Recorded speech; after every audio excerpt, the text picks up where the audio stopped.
White Lotus season 2. So we do understand the hype. I think we definitely do understand why it got so much attraction from the media. It was really fucking funny to watch. It was really interesting. It's not your usual thing. Very exciting. And I was thinking about this morning. Nice. That's what you do. Yeah. Like, too. you know, when you get ready to go to work. Right. You think your about... thoughts. Yeah. So I was thinking... Because obviously it's kind of risky, I think, from the very beginning to reveal that there's a murder. Because I think the risk is that the audience is only going to focus on that. Yes. And I really like murder mysteries and stuff. So I'm the kind of person that will hyper fixate on who's the murderer and who's the victim. And I think for a series like White Lotus, where that is not the focus 100%, because it's not just crime as a genre, I would say. It's a bit risky, but I think they did it really well, because up until the final couple of episodes, the fact that somebody had died, I forgot it. I wasn't thinking about that constantly, and I think that's a plus, because it really allows you to focus on every single storyline, rather than always being who died, because that's not the sole focus, and I think it's really hard to have that balance. Yeah. No, definitely. I think they did a really good job at creating this thriller, mystery, crime without necessarily falling into that genre completely. Exactly. Because there is this ominous music, this ominous thread throughout, whether it's just visually or just it's about the sound that they use or the shots, the particular bits. And it's very interesting because it's not necessarily a thriller, if you think about it, but it has that overall imagery and theme and just feeling to it, and I think that's really creative. And it's, do we agree that the movie is not just the rich, but it's more specifically about infidelity? Yeah, I think they're the two main themes of the second season, at least, are infidelity and the rich, or anti-capitalism. Yeah. And I think it's maybe that's why we like it so much, because it's both. I think both of these topics have been talked about a lot. Yeah. And it's interesting how they put them together, because it makes it a little bit more original. Right, otherwise, I don't know if you agree, it would have been sterile. Just very... Exactly. It would be a very obvious sterile critique if it was just, fuck the rich. Because we've seen that. Point blank. It would have been, especially right now with Glass Onions, the 4th season of You, there is this sort of recurring thread. Exactly. The menu. There's so many. There are so many movies, so many features that do focus and concentrate on this rich versus poor dynamic. And if you keep doing the same thing right now, it can be just so repetitive. It can be repetitive and boring, because we get it. It's hard. It's a tough life to be surrounded by people that are wealthier than you. But the fact that they understood, I think what they did was they took the power dynamics that exist in the relationship between, classes, and they sort of translated that into the power dynamics within relationships, intimate relationships. Yeah. Right? It's not just about who has more money and who's wealthier, but it's also about gender roles, expectations, husband and wife, specifically with respect of their income and their personalities. And I think it was very interesting that they took the concept of power dynamics and they explored it not just in between classes, but also with an intimate relationship with your own partner. Yeah, I think the characterization is really interesting, because none of the characters are 100% likable. There's none of them that I'm I feel so bad. There's some of them that you like more, but I think it's a matter of personal liking, because all of them are questionable. All of them do questionable things. Yeah. Which is part of human nature.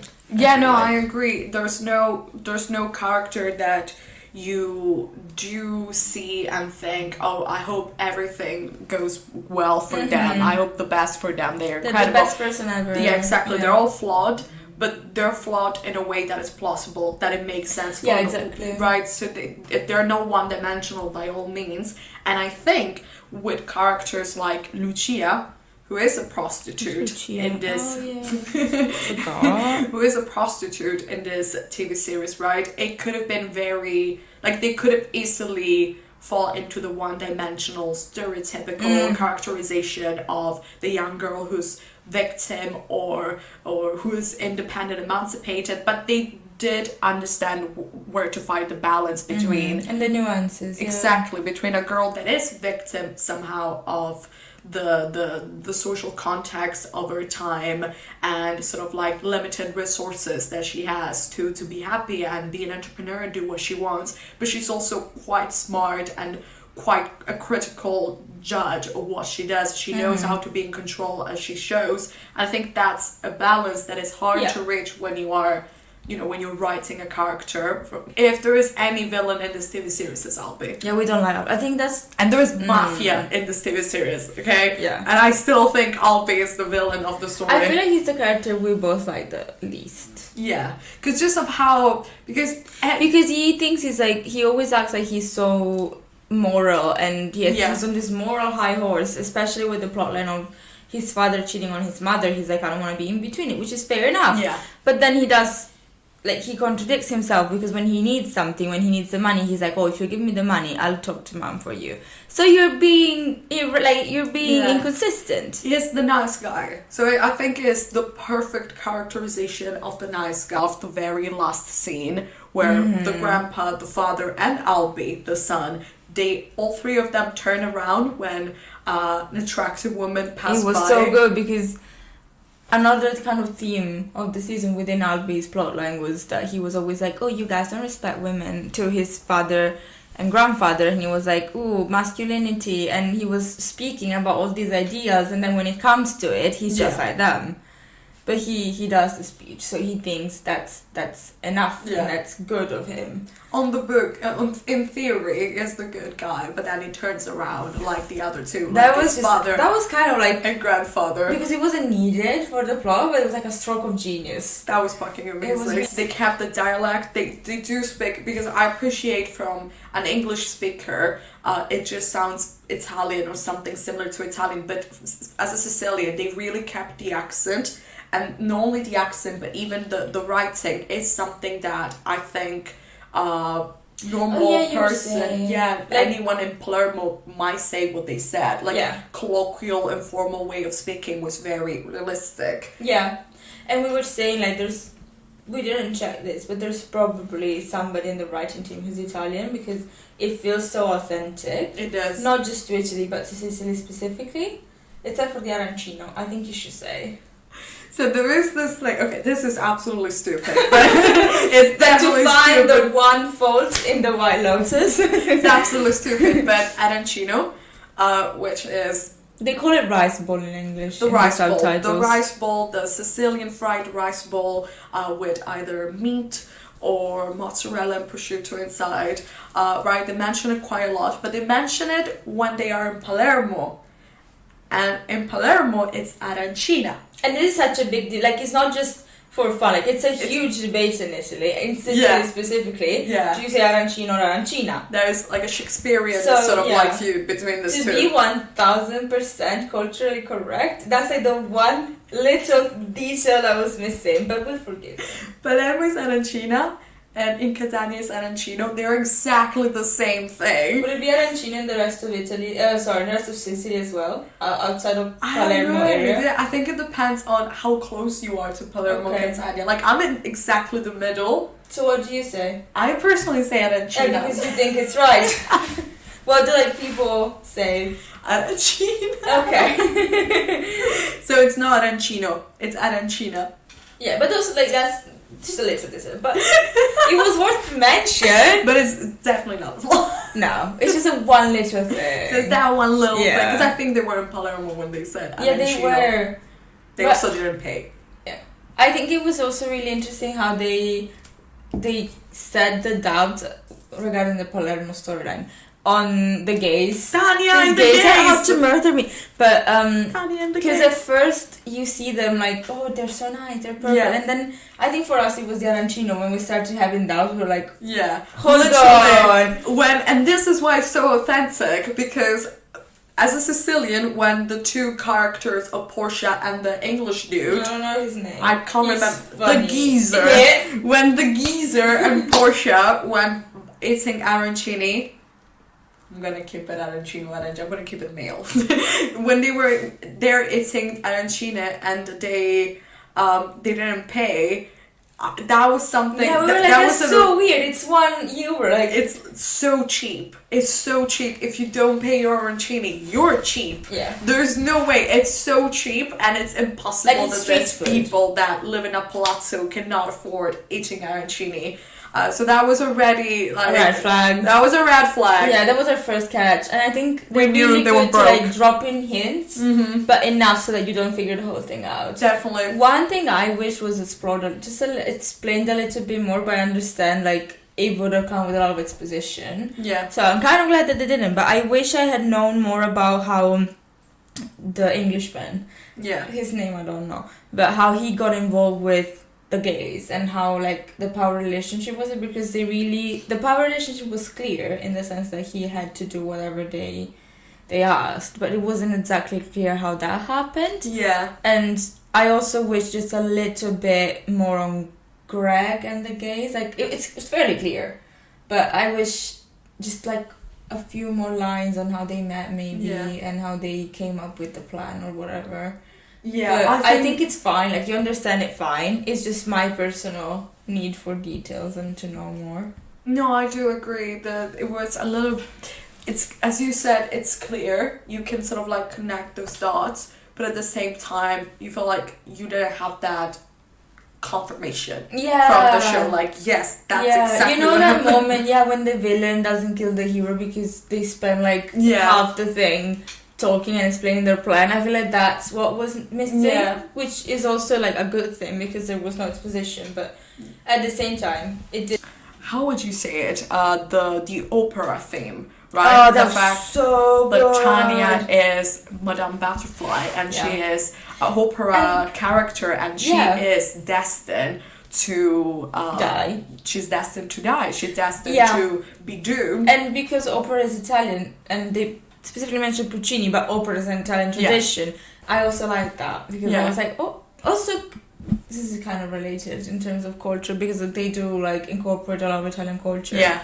So can you talk about the Teste di Moro? Teste di Moro. Briefly. So they're really good, as we said, at using this cultural symbols or narratives to sort of establish plot lines, to establish a theme within those characters' plot lines. So for Tanya, it's definitely opera characters, characters in the opera, and this is sort of like a thing. Tragic death. Yeah, they're always doomed to a tragic death, and it's usually like in Greek tragedy, is something they cannot avoid. Yeah. And even if they are aware that they're destined to a tragic death, whatever they do is gonna just push them closer to that end. So I think seeing water as a threat was interesting because it's, you know, especially if you're vacationing, it's like ideal, it's perfect, and that's why water thematically is really interesting because you know, like water is rebirth. Yeah. Water is like purification. Absolutely. And Tanya dying by water sends in a bit of juxtaposition to that. And also Sicily is an island and is surrounded by water, right? And I know it sounds fairly obvious, but I think it's also interesting how, again, Sicily is made as a character and they're using this environment, this idea that you are surrounded by water. It's an island, which can also mean that no matter what you do, you're destined to that end. This is fate. no matter what you do, you can't escape because you're surrounded by this overarching end that is approaching. And I think it was very interesting because they kept using water as a reminder that something bad would have happened. Yeah, that was what you said, that every time they made the decision and it was like going in a negative path, you would have water shots or water transition. Yeah, but also different. All of them were different. Not boring. No. So it was, the transitions were so good. Testa di moro. So if you go to Sicily, you'll find how the hell do you say it in English? Yeah, it's like a bust. Yeah, it's a bust. Like a statue that's like a bust of a Arab-looking man. Yeah, I think you say more? Maybe. More? Could be. Sure. But it's interesting because, as they say in this TV series, it's very much interconnected with infidelity and the fact that this bust represents decapitation because of adultery, because of the crime of adultery, right? It kind of foreshadows. Not foreshadows because I think it's fairly obvious that it's going to happen. But it does foreshadow. It kind of foreshadows the whole season, which is nice. And we only see Teste di Moro in the two interconnected rooms of the two couples of Theo James and his wife, so Cameron and his wife, and Ethan and Ethan being the character and Aubrey's character, because we do not remember the characters. It's so sad that we don't remember the very women's professional. names. That's true. It's very sad. And you only see Teste di Moro in those two interconnected rooms, and I think at the very end when, again, Aubrey Plaza and the fantastic actor that plays Ethan, he's really good. He's really good.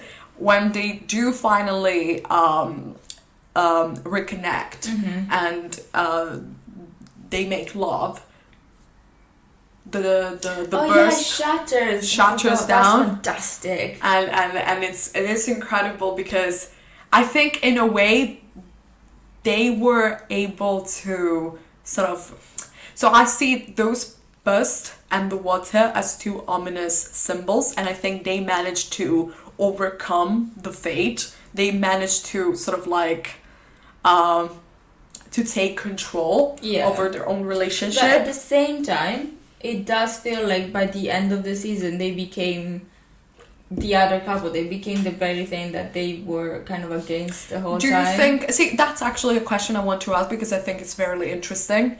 So they do seem to be reconnected at the very end. They left it undecided, not undecided, but they left it open on purpose because we're not sure what happened. We're not sure. The question is, like, will money and status change Ethan? And I think they don't answer that. Yeah, they don't answer that question. Okay, maybe they'll take it up on season 3. That'd be interesting. I think that would be... I think it's fairly possible that they will sort of, like, take that. They'll have, I think they'll have some characters returning, but I don't see, more than 2 characters returning. Aubrey to return. I think maybe Aubrey and Ethan could return to further explore. I don't know, though. So we're not sure who did what. There is but it's interesting that it shatters because in a way you could interpret that as they came over their respective fears of cheating on each other. Yeah. But in another sense you could be they overcame it because they both did it and they're not scared of the other person cheating anymore because it happened and it's fine and it could keep happening. That's exactly my question, because at the end, after all of that happened, we see them reconnected and being quite intimate and kissing each other at the airport, flying back home. So my question is this a positive ending? Does that mean that they compromised and found a better balance in their relationship? And is there a message of, sometimes it's not really about cheating, it's about being transparent or being on the same page and have no resentment, and if cheating is what gets you there, perhaps that's fine? Or was it a negative ending, like those two people have just cheated each other with different people and what they have now is all superficial and fake, just like the relationship that Cameron has with his wife? Yes, I tend to be quite cynical, so to me it's the second one. Yeah? I think it's up for debate. So you think it's... Yeah, because I think the second. The many times when Aubrey Plaza's character kept saying, oh look, the relationship is fake, this is fake, have you seen them? Compared to them, we're so much better. And I think that's in a way foreshadowing that they're gonna turn into them. I think you're right. I think it seems more in line with the White Lotus. Exactly, yeah. No, I don't think the White Lotus wants any character to have a fully happy ending. I really like how they played the mafia card, because it feels like you can't set something in Italy and in Sicily, sadly, without mentioning the mafia. Which is why I'm saying mafia card. But in a way, they could have made it either for the laughs or either like as a cheap, 35, what is it, 365 days kind of thing. But I feel like they didn't. It was both scary, like you really see it as a threat, but it was also like they're not teaching or imposing any vision on that. They're like, oh yeah, the mafia is there, so it's they didn't turn it into a parody, which I appreciated, because that means respecting someone else's culture. But they also didn't turn it into a parody. They were insensitive in treating the subject, because as an American, really as an American, what do you know about Sicilian mafia? And you might know a lot about mafia, but not specifically Sicilian mafia. Yeah, and not undermining the threat. Exactly. They didn't turn it into a parody, and they didn't turn it into this big, huge, strange villain out of a cartoon. Yeah. Subscribe. There's a video out every Monday at 6:10. And like and comment and let us know what you would like season 3 to be set in.